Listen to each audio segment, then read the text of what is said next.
Hi there guys, it's Mike from MCQBushcraft here, and I've been out on a brisk walk today, and I'm in the coniferous part of the woodlands today. Coniferous woodlands in general are very interesting environments, and it's nice to be out of deciduous and into a slightly different environment with different species of trees, and to see what resources are actually available from a bushcraft perspective. And I was asked a question the other day from a gentleman on Twitter, and he said he was having trouble identifying fatwood when he's been out sort of practicing firelighting skills. And because I was coming down this way, I thought I would show a particularly good example of a downed spruce that can offer quite a lot of fatwood. And you can take fatwood straight from this right now, which we will do, and produce a flame very quickly. So if you're walking through a coniferous woodland, you may ask yourself what resources are actually available to me for me to make a fire. And sometimes you get the old birch hanging around in conifer woodlands. I've seen quite a few of them in the Forest of Dean and various other woodlands that I spend time in.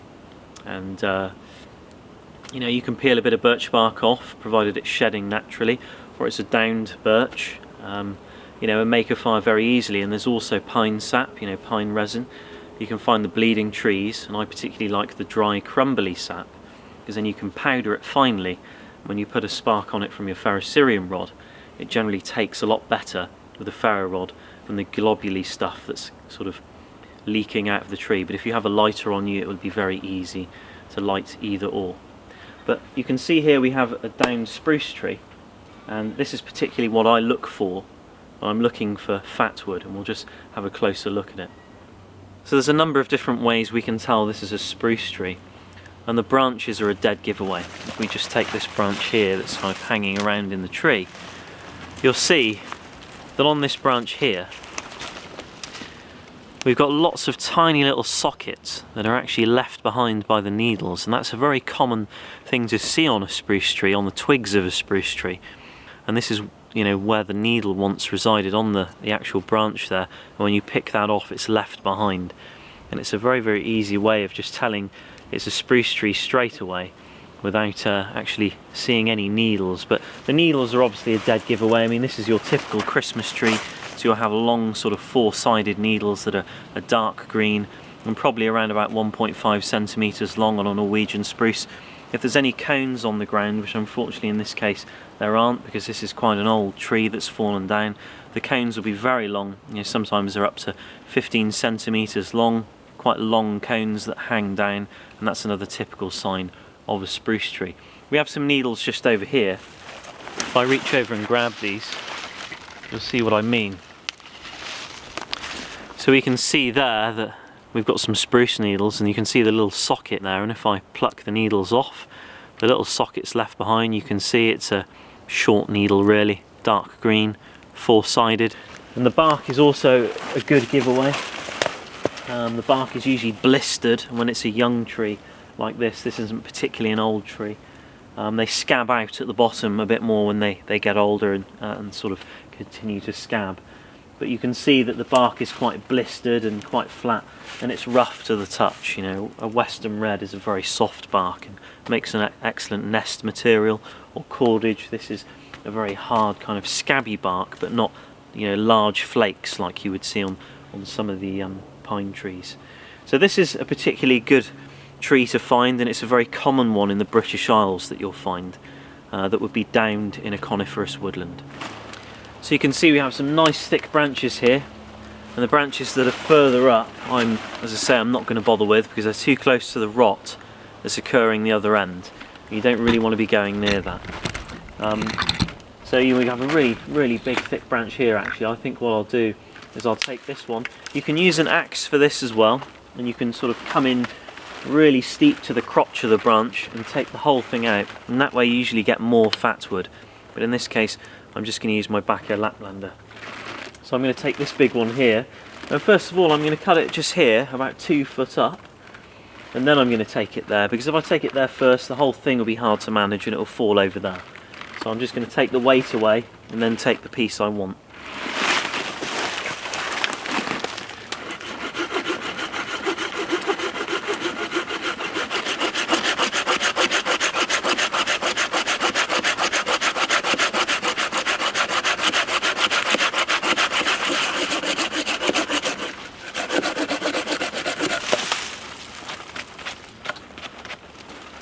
There we go, we've taken that portion away, and there's some good signs of resin in there.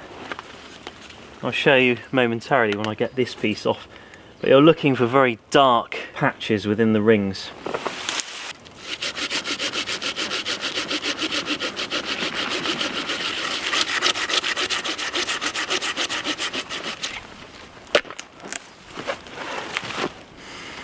Okay, so we've got that off, and you'll see those dark areas in the rings there, and that's really what you're looking for. That's all the resin that's kind of stagnated at the joint, you know, because this is where a lot of the resin will build up, especially when a tree has gone down like this. And what we can do now is we're going to batten that and quarter it, and then we'll scrape it down and see whether we can put a spark in it.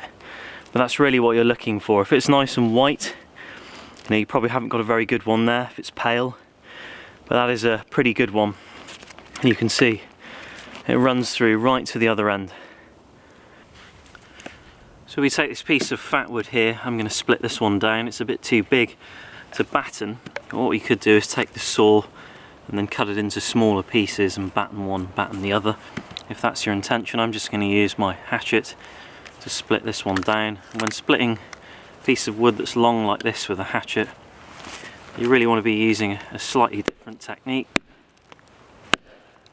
These pieces of wood can be very, very dense, so once you've bedded the axe,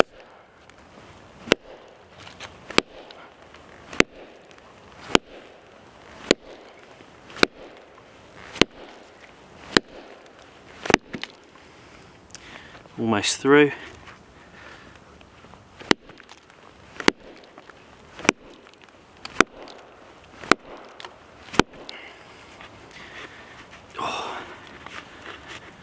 You see, it's a very, very hard piece of wood, which again is a good sign, but we'll keep going. There we are.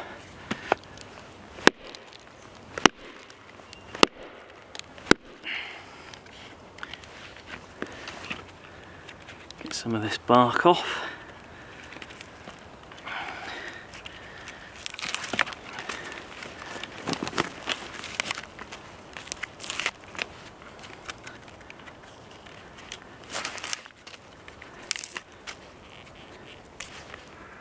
This isn't the oldest of down spruces, and you can tell by how dense and how fresh the bark is sort of peeling. It's got a lot of flexibility to it, unlike this one here, which is the same tree and is very, very old and probably too rotted to actually use for fatwood. So getting the tree that's fallen at the right age is just as important.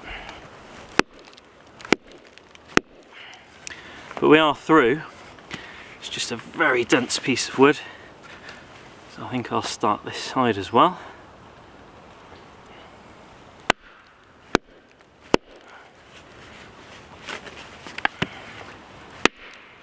There we are. God, that's a beast.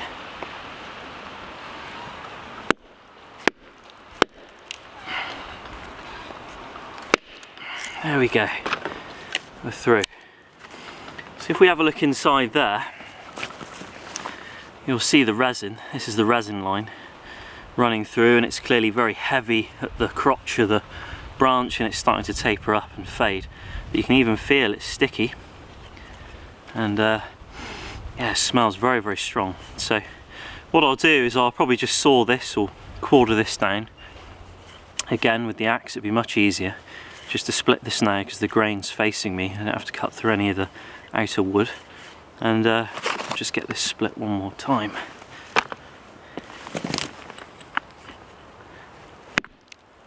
Oh, it's very, very hard. Bit of wood.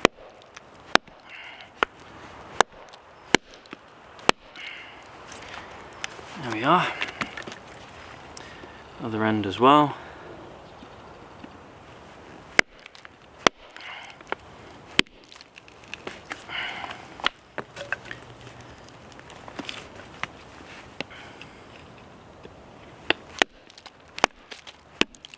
There we go, look at those fibres there. So you can see still a bit of greenness to it,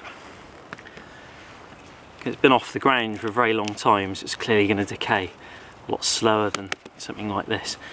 But we're kind of getting there now, you know, close to this fatwood here. I'll put the other two pieces aside. In fact, that piece there looks a little bit better. So we'll take a closer look at this one.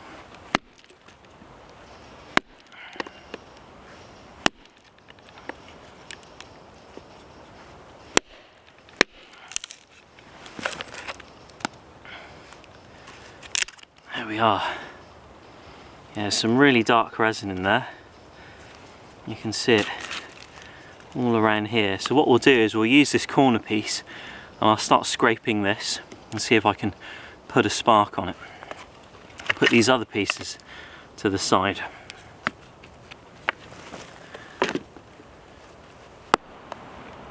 So you can see I've moved away from this area here where I've been walloping the axe because it's very damp and punky, and I've just rubbed my hand over here just to kind of take away some of the moisture. It's a curved surface, so it's not ideal to work on. Obviously you'd be wanting to prepare things a bit better if you're actually out making a fire rather than just trying to ignite some fatwood in my case. But I've tidied up the edge that I'm scraping as well. You can see I've just taken away some of the jagged parts so I can scrape easily with the spine of the knife. You can see some beautiful shavings coming off. They should be quite yellow and rich in colour to indicate a good resinous content to them. You can see they're holding together very well. The best bit's on the inside as well. I mean, I'm just using the outer. There's a lot of resin on the inside there, so this piece of wood could be kept for a very long time. There's usable tinder, and it'd be excellent. And if you notice as well, inside of the leg is tucked away, so if I make a mistake with a knife, I'm just going into the outer muscle, no femoral artery. So you do want to take knife safety into consideration always. Anyway, I think that's probably enough. Got a nice little pile there.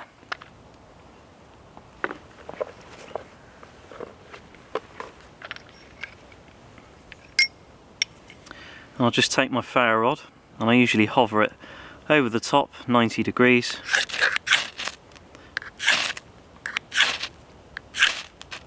Put a few sparks down. Almost had it.